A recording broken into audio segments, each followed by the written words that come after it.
सबसे पहले Indian coast guard को बधाई देता हूं।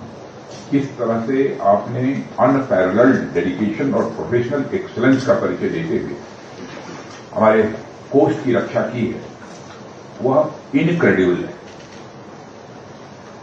स्थापना के समय एक मामूली बेड़े से आपने अपनी शुरुआत की थी, लेकिन आज 152 वेजल्स और 78 एयरक्राफ्ट के साथ आप लगातार सशक्त हो रहे हैं। आपने मैरीटाइम सिक्योरिटी की क्षेत्र में, मैं कह सकता हूं विश्वास के साथ, देश का नाम ऊंचा किया है और हर भारतीय का विश्वास भी आपने हासिल किया है। साथियों, पिछले 10-11 वर्षों में मुझे पहले होम मिनिस्टर के रूप में और अब डिफेंस मिनिस्टर के रूप में काम करने का यह अवसर मिला हुआ है, और इस दौरान मुझे देश की इंटरनल और एक्सटर्नल सिक्योरिटी दोनों को नजदीक से समझने का भी अवसर मिला है। यह मेरे लिए बहुत ही, मैं कह सकता हूं कि शानदार अनुभव रहा है, और इन्हीं अनुभवों के आधार पर मैं ये कह सकता हूं कि इंडियन कोस्ट गार्ड का रोल दोनों ही सिक्योरिटीज के संबंध में बहुत ही वाइटल है। और आमतौर पर जब भी हम सिक्योरिटी की बात करते हैं तो ब्रॉडली इसे दो हिस्सों में बांटते हैं, एक्सटर्नल सिक्योरिटी और इंटरनल सिक्योरिटी। एक तरफ एक्सटर्नल सिक्योरिटी की जिम्मेदारी हमारी तीनों सेनाओं की है, वहीं दूसरी तरफ इंटरनल सिक्योरिटी के लिए कई एजेंसी और फोर्सेस देश के अलग अलग हिस्सों में काम करती हैं। लेकिन कोस्ट गार्ड की खासियत यह है, उसका रोल इंटरनल और एक्सटर्नल दोनों ही सिक्योरिटी से डायरेक्टली और इनडायरेक्टली ये जुड़ा हुआ है।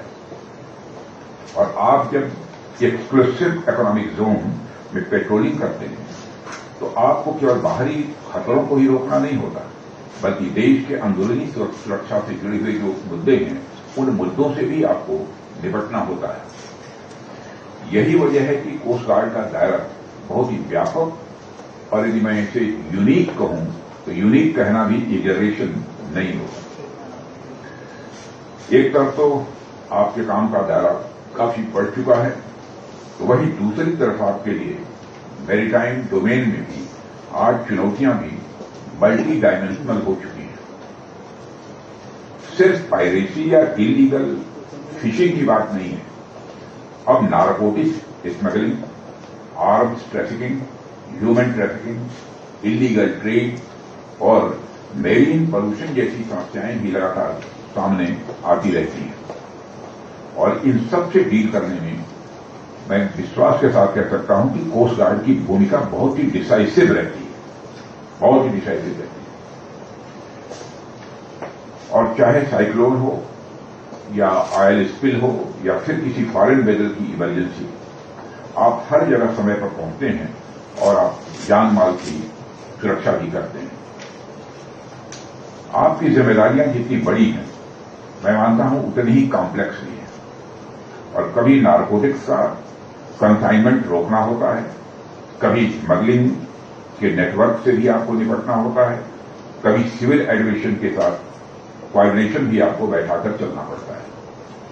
और यह सब रियल टाइम में करना मैं समझता हूं कि आसान काम नहीं है। इसके लिए भी स्किल चाहिए, और वह स्किल आपके अंदर है। लेकिन मैं देख रहा हूं कि कोस्ट गार्ड ने मल्टी एजेंसी कोऑर्डिनेशन को एक स्ट्रेंथ के रूप में डेवलप कर किया है। स्टेट्स की सिविल एडमिनिस्ट्रेशन के साथ मिलकर आप जिस प्रकार सीमलेस काम करते हैं, वह अपने आप में मैं मानता हूं कि यूनिक है। साथियों, आज मैरीटाइम सिक्योरिटी के परिप्रेक्ष्य में कोस्ट गार्ड सिर्फ सिक्योरिटी प्रोवाइडर ही नहीं है, बल्कि एक फोर्स मल्टीप्लायर यह बन चुकी है। नेवी और अन्य एजेंसीज के साथ मिलकर आप जो सिनर्जी क्रिएट कर रहे हैं, वही हमारी ओवरऑल नेशनल सिक्योरिटी आर्किटेक्चर को और भी मजबूत कर रही है। साथियों, आपने देखा होगा कि कई बार ऐसा होता है कि कोई जहाज हमारी बाउंड्रीज में आकर फंस जाता है या दुर्घटनाग्रस्त हो जाता है। उस समय इंटरनेशनल ऑब्लिगेशन भी हमारे सामने स्वाभाविक रूप से आ खड़े होते हैं। ऐसे मौकों पर कोस्ट गार्ड का कंडक्ट यह तय करता है कि दुनिया भारत को किस नजर से देखेगी और मुझे कहते हुए प्रसन्नता है कि कोस्ट गार्ड ने हमेशा प्रोफेशनलिज्म और ह्यूमैनिटी का ऐसा उदाहरण प्रस्तुत किया है जिसकी प्रशंसा इंटरनेशनल स्तर पर भी हुई है। बात जब कोस्ट गार्ड के ह्यूमैनिटेरियन अप्रोच की होती है अथवा ह्यूमैनिटेरियन नेचर की हो रही है तो मैं डिजास्टर मैनेजमेंट के क्षेत्र में ही कोस्ट गार्ड के क्रूशियल रोल की सराहना करना चाहूंगा। चाहे वो समुद्री तूफान हो, साइक्लोन्स हो या अन्य सिर्फ कोई इंडस्ट्रियल इंसिडेंट्स हो, कोस्ट गार्ड हमेशा फर्स्ट लाइन ऑफ रिस्पांस बनकर खड़ा होता है। और आपने अपनी यूनिफॉर्म की ड्यूटी के साथ साथ ह्यूमैनिटेरियन रेस्पॉन्सिबिलिटी को भी बहुत ही सिंसियरिटी के साथ निभाया है। और इसके इधर मैं एक और चैलेंज की ओर आपका ध्यान दिलाना चाहूंगा। और आप सब तो जानते ही हैं कि भारत अपने लैंड बॉर्डर्स को लेकर स्वाभाविक तौर पर अनेक प्रकार की कठिनाइयों का सामना करता रहता है। पड़ोसी देशों की हरकतें भी किसी से छिपी नहीं है। इसके अलावा एक चीज और देखने को जो मिल रही है कि हमारे चारों ओर के जो कंट्रीज हैं उनमें अक्सर इनस्टेबिलिटीज बनी रहती है। चारों तरफ की आज इस समय की जो हालत है और कई बार अन्य देशों में भी हम अक्सर इनस्टेबिलिटी देखने को हमें मिलती है। जाहिर सी बात है इन परिस्थितियों का सीधा इंपैक्ट हमारे समुद्री क्षेत्र और विशेष रूप से बे ऑफ बंगाल पर पड़ता है। रिफ्यूजी इन्फ्लक्स, इलीगल माइग्रेशन और मैरीटाइम एक्टिविटीज के माध्यम से यह इंस्टेबिलिटी हमारे कोस्टल सिक्योरिटी के लिए एक्स्ट्रा चैलेंज खड़ा करती है। इसलिए हमें केवल रूटीन सर्विलेंस तक खुद को सीमित नहीं रखना है, मैं मानता हूं, बल्कि इन रीजनल डेवलपमेंट पर भी हमें बराबर नजर बनाकर रखनी ही होगी। मैरीटाइम सिक्योरिटी सिर्फ हमारे जहाजों और समुद्र सीमाओं की रक्षा तक ही यह सीमित नहीं है, बल्कि इसमें जियो पॉलिटिकल अवेयरनेस और रियल टाइम प्रिपेयर्डनेस भी अति आवश्यक है। और मुझे विश्वास है कि आप सभी पहले से इस पर काम कर रहे हैं, लेकिन फिर भी मैं दोहराना चाहता हूं कि इनस्टेबिलिटी से सबक लेते हुए हमें और अधिक सतर्क, चौकस और रेडी टू रेस्पॉन्ड बने ही रहना होगा।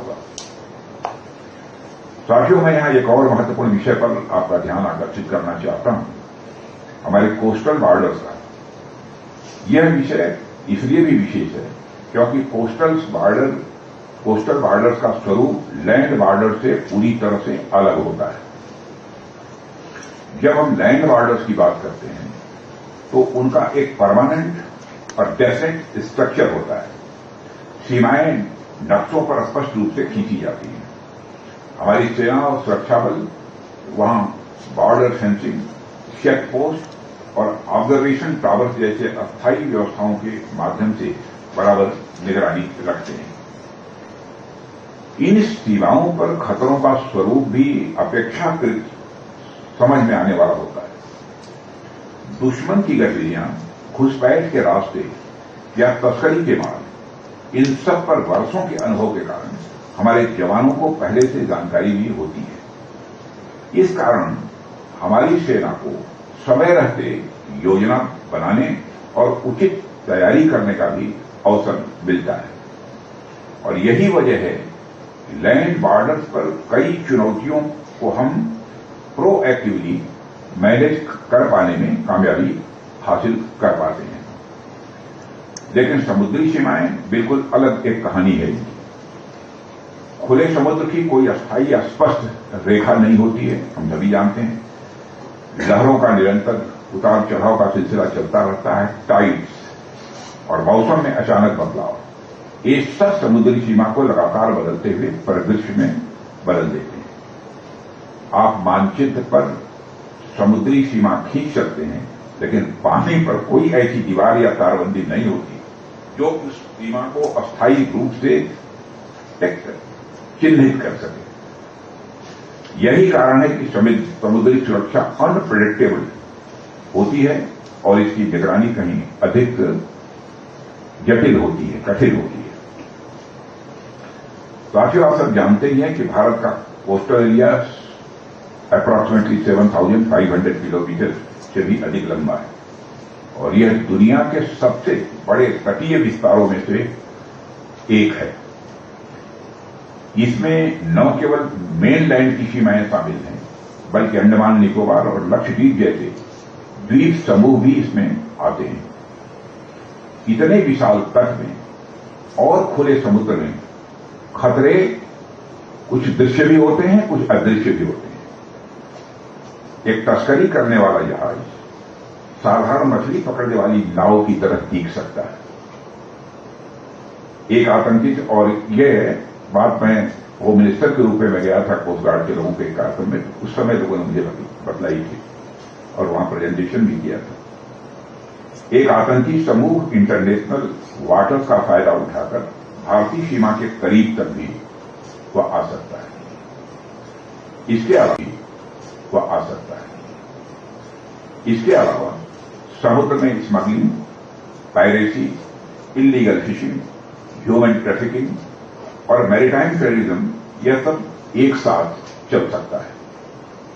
इन सभी गतिविधियों को समय पर पहचानना और इनको रोक पाना, यह तभी संभव है जब हमारे पास अत्याधुनिक टेक्नोलॉजी हो और साथ ही ट्रेन्ड फोर्स हो, तभी संभव है। साथियों, इंडियन कोस्ट गार्ड के सामने आज अनेक प्रकार की चुनौतियां खड़ी हैं और ये चुनौतियां अब पहले जैसी ट्रेडिशनल नहीं रह गई हैं, बल्कि एकदम यह नए तरीके की है। तस्करी, अवैध मछली पकड़ना या समुद्री घुसपैठ जैसी गतिविधियां पहले कुछ निश्चित तरीकों की होती थी। उस समय अपराधियों के पास लिमिटेड टेक्नोलॉजी भी थी और उनका तरीका भी कोई असाधारण नहीं कह सकते, बल्कि साधारण ही हुआ करता था। लेकिन आज का समय पूरी तरह से बदल चुका है। आज टेक्नोलॉजी हर क्षेत्र में एक निर्णायक भूमिका का निर्वाह कर रही है और टेक्नोलॉजी हमें अवसर दे रही है, तो साथ ही साथ हमारे सामने बहुत बड़े बड़े चैलेंजेस भी खड़ा कर रही है। और जिस तरह टेक्नोलॉजी ने हमारे जीवन को आसान बनाया है, उसी तरह अपराधियों और तस्करों के लिए भी यह नए रास्ते भी खोल रही है। और अब समुद्री अपराध केवल नाव या केवल जहाज तक सीमित नहीं रह गए। ड्रोन सर्विलेंस, ड्रोन आजकल बहुत ही महत्वपूर्ण भूमिका निभा रहा है। Drone surveillance, satellite based navigation और इनक्रिप्टेड कम्युनिकेशन एप्स और डार्क वेब के जरिए स्मगलिंग नेटवर्क को संचालित करना, यह सब अब एक वास्तविकता बन चुकी है, रियलिटी बन चुकी है। जैसे आप देखिए, पहले स्मगलर्स जो है केवल छोटे जहाजों या नावों का इस्तेमाल करते थे। पहले स्मगलर कोस्ट गार्ड के गश्ती जहाज उन्हें आसानी से, स्वाभाविक रूप से उन्हें पकड़ लेते थे। लेकिन अब ये भी देखने को मिलता है, स्मगलर जीपीएस स्पूफिंग टेक्नोलॉजी का भी इस्तेमाल कर अपनी रियल टाइम लोकेशन छुपा लेते हैं। हम डाल तो वो पास, ऐसी स्थिति हो गई है। कुछ मामलों में उन्होंने रिमोट कंट्रोल बोट्स का प्रयोग भी शुरू कर दिया है, ताकि खुद सामने आए बिना ही वह उस माल की तस्करी करने में कामयाब हो सके। और इसके अलावा ड्रग्स या हथियारों की तस्करी में भी अब सैटेलाइट फोन्स और इनक्रिप्टेड मैसेजिंग प्लेटफॉर्म का उपयोग भी होने लगा है, जिससे उनकी पहचान करना और भी मुश्किल हो जाता है। इसी तरह मैरीटाइम टेररिज्म का खतरा भी टेक्नोलॉजी के कारण पहले से अधिक कहीं बढ़ गया है, या उसको मैं कह सकता हूं कि पहले से कहीं अधिक जटिल हो गया है। आतंकवादी संगठन डिजिटल मैपिंग टूल्स का इस्तेमाल कर सी रूट्स को पहले के कंपैरिजन में अच्छी तरह समझते हैं और रियल टाइम इंटेलिजेंस वह इकट्ठा कर देते हैं। इन सब परिस्थितियों में यह स्पष्ट है कि कोस्ट गार्ड के लिए एक केवल ट्रेडिशनल तरीकों पर निर्भर रहना है यह अब यह पर्याप्त नहीं है। हमें अपराधियों से एक कदम आगे रहना होगा। इसका मतलब है चाहे वह आर्टिफिशियल इंटेलिजेंस और मशीन लर्निंग आधारित सर्विलेंस सिस्टम हो, या अनमैन्ड एरियल व्हीकल हो, या real time data analytic tools हो, हमें लगातार अपनी टेक्नोलॉजिकल कैपेबिलिटीज को बढ़ाते ही रहना होगा।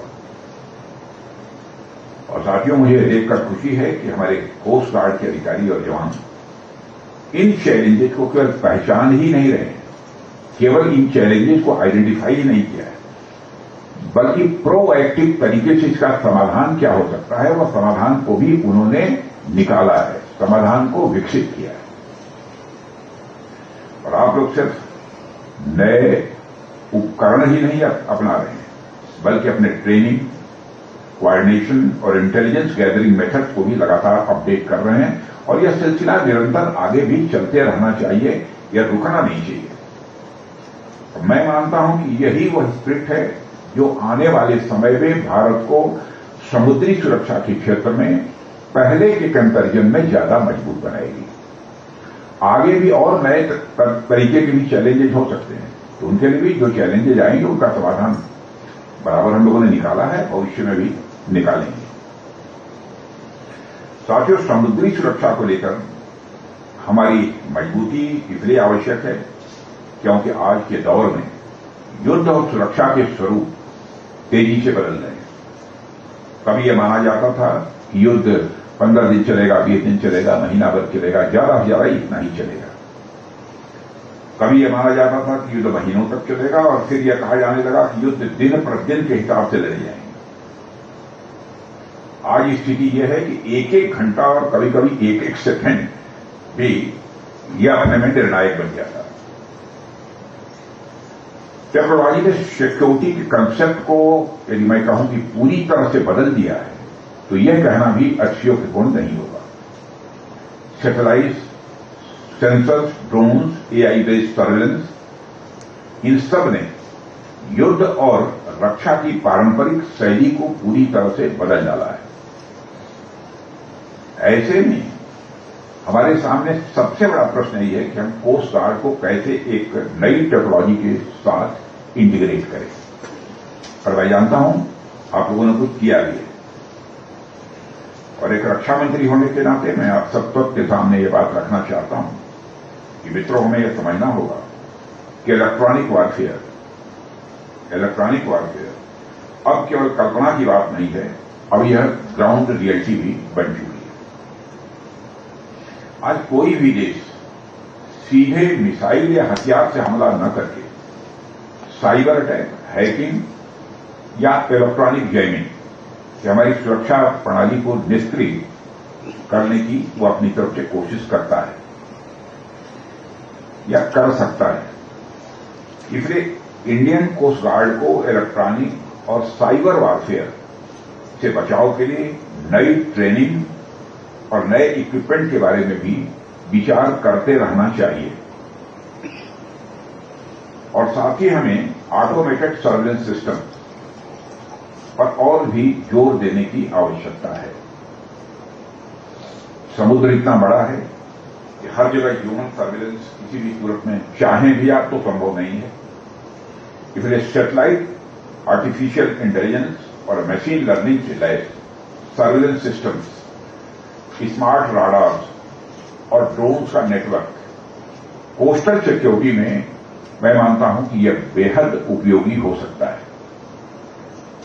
और इससे हमारे रेस्पॉन्स टाइम में भी कमी आएगी, और किसी भी खतरे का समय रहते हमें जानकारी भी मिल जाएगी।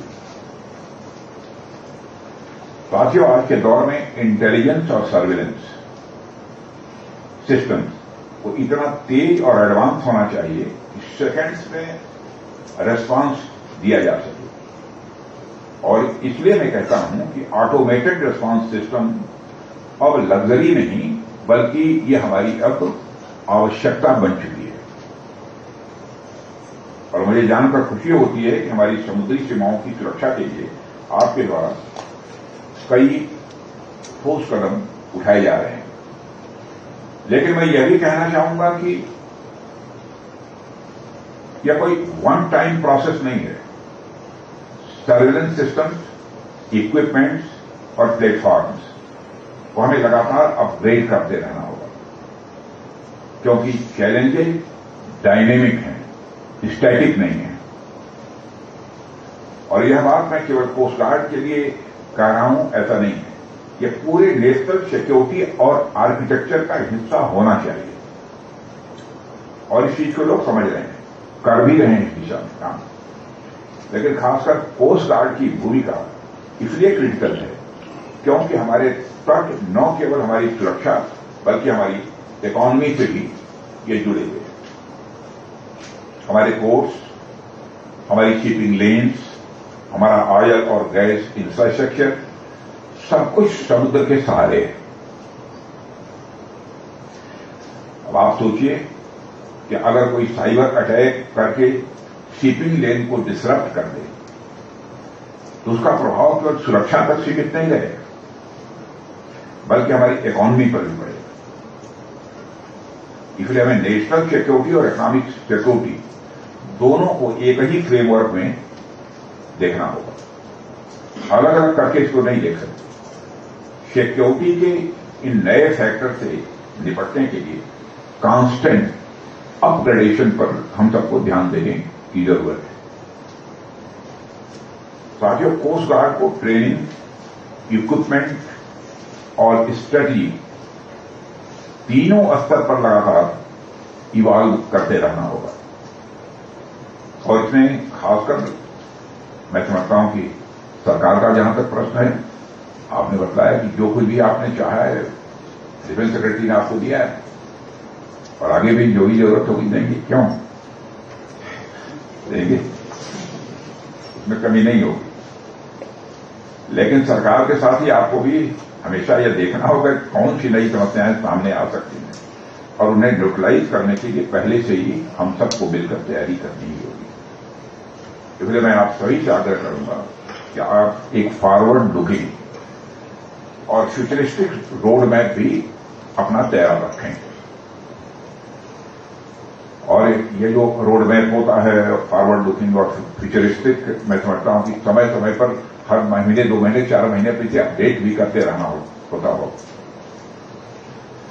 ऐसा रोड मैप जो हमारी कोस्टल सिक्योरिटी को न केवल इफेक्टिव रिस्पांस दे बल्कि इफेक्टिव, रेस्पॉन्सिव और फुल प्रूफ तरीके से वह हमें स्ट्रेंथन भी करे। जहां तक state of the art platforms की बात है, सरकार ने इस विषय पर लगातार ध्यान दिया है, और आज हमारी पॉलिसी बिल्कुल साफ है, और हम मशीन पावर और ह्यूमन पावर दोनों पर बराबर ध्यान इस समय दे रहे हैं। हमारी कोशिश है कि इंडियन कोस्ट गार्ड को वह सारी मॉडर्न कैपेबिलिटी दी जाए जिसकी उसे आवश्यकता है। और मुझे कहते हुए निश्चित रूप से एक संतुष्टि का भाव ये मेरे अंदर आ रहा है कि भारत सरकार की मेक इन इंडिया और आत्मनिर्भर भारत पॉलिसी को ध्यान में रखते हुए कोस्ट गार्ड ने इंडिजिनस एसेट्स को बढ़ावा देने में एक महत्वपूर्ण भूमिका निभाई है। साथियों, आज हमारे कोस्ट गार्ड शिप्स और एयरक्राफ्ट की मैन्युफैक्चरिंग, सर्विसिंग और रिपेयरिंग भारत में ही की जा रही है, और ये अपने आप में मैं समझता हूं कि ये कोई एक छोटा अचीवमेंट नहीं है बल्कि एक मेजर अचीवमेंट है, बड़ी उपलब्धि है। कोस्ट गार्ड का लगभग 90% कैपिटल बजट इंडिजिनस एसेट्स के डेवलपमेंट पर खर्च किया जा रहा है, जिसके लिए भी आप सब बधाई के पात्र हैं। यानी हमारे शिप बिल्डिंग इंडस्ट्री को सीधा प्रोत्साहन इससे मिल रहा है, और इससे न केवल कोस्ट गार्ड की ऑपरेशनल क्षमता बढ़ी है बल्कि हमारे शिप बिल्डिंग सेक्टर और संपूर्ण इकोनॉमी को भी बहुत बड़ा बल मिला है। और ये दिखाता है कि हम तो सुरक्षा ही नहीं बल्कि आर्थिक निर्भरता की दिशा में भी लगातार प्रोग्रेस कर रहे हैं। साथियों, एक और महत्वपूर्ण बात पर आपका ध्यान मैं आकर्षित करना चाहता हूं, और वह है विमेन एम्पावरमेंट। महिलाओं को हर मंच पर उचित भागीदारी दिलाना, यह हमारी सरकार का उद्देश्य है। और बराबर प्रधानमंत्री जी का इस पर आग्रह रहता है। और मुझे इस बात की खुशी है कि इस विजन को ध्यान में रखते हुए कोस्ट गार्ड ने महिला सशक्तिकरण को भी महत्व दिया है, यह मुझे बताया गया है। और ये हमारे लिए गर्व का विषय है कि आज महिला अफसरों को pilot, observer, air traffic controller और लॉजिस्टिक्स अफसर और लॉ अफसर जैसे महत्वपूर्ण दायित्वों में नियुक्त किया गया है। यहां पर भी है कि नहीं, लेकिन इसमें कोई नहीं है, यहां कोई नहीं है। इतना ही नहीं, उन्हें हॉवरक्राफ्ट ऑपरेशन के लिए भी प्रशिक्षित किया जा रहा है और उन्हें फ्रंट लाइन ऑपरेशंस में एक्टिवली डिप्लॉय भी किया जा रहा है। मुझे यह बताया गया है, यानी आज की महिला केवल सपोर्ट रोल में नहीं बल्कि फ्रंट लाइन वॉरियर के रूप में भी अपनी भूमिका निभा रही है। यह बदलाव केवल कोस्ट गार्ड के लिए नहीं बल्कि पूरे राष्ट्र के लिए मैं सोचता हूं कि एक गौरव का विषय है। अंत में बस मैं आप सबसे इतना ही कहना चाहता हूं कि जब हम 2047 तक एक विकसित राष्ट्र बनने के संकल्प के साथ आगे बढ़ रहे हैं, तो हमारा यही ध्येय होना चाहिए कि भारत को हमें प्रॉस्परस भी बनाना है, समृद्ध भी बनाना है और भारत को हमको सिक्योर भी बनाना है, सुरक्षित भी बनाना है। अगर हमने सीमाओं या तटों की सुरक्षा पर पूरा ध्यान नहीं दिया तो हमारी समृद्धि का यह सपना पूरा नहीं हो पाएगा। इसलिए हर दिशा, हर मोर्चे पर हमें अपनी पक्की तैयारी रखनी होगी ताकि आने वाली पीढ़ियां गर्व से यह कह सकें कि हमने उन्हें एक सशक्त और सुरक्षित भारत दिया है। साथियों, भारतीय तट रक्षकों का ध्येय वाक्य है वयम रक्षामः, यानी वी प्रोटेक्ट।